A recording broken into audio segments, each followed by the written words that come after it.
Hello all, welcome back to my YouTube channel. It's me Yashu. ఈరోజు నేను మీకు cabbage fry ఎలా చేయాలి చూపిస్తాను.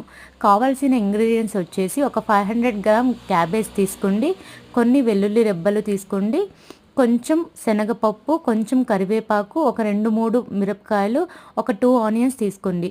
ముందు కడాయి పెట్టుకొని దాంట్లోకి కొంచెం ఆయిల్ వేసేసి ఆయిల్ వేడి అయినాక ఆవాలు, శనగపప్పు, కరివేపాకు, మిర్చి వేసుకోండి. తర్వాత ఆనియన్స్ కూడా వేసుకొని బాగా ఏగినాక కొంచెం జింజర్ గార్లిక్ పేస్ట్ వేసి అది పచ్చి స్మెల్ పోయేదాకా ఆడిచ్చేసి తర్వాత కొంచెం క్యాబేజ్ వేసేయండి. కొంచెం క్యాబేజ్ ఒక 2 మినిట్స్ హై ఫ్లేమ్లో ఫ్రై చేసిన తర్వాత కొంచెం పసుపు, సాల్ట్ వేయండి.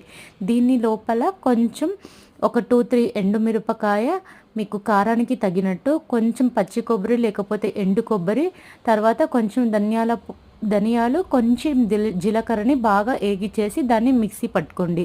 దాంతోపాటు కొన్ని పప్పులు కూడా యాడ్ చేసేసుకొని బాగా క్యాబేజ్ ఫ్రై అయ్యాక 1 or 2 స్పూన్స్ మేము చేసుకున్న ఆ మిశ్రమాన్ని కలిపేసి కొంచెం పచ్చి కొబ్బరి అనేది పైన గార్నిష్ చేసుకుంటే బాగుంటుంది టేస్ట్. అది ఆప్షనల్.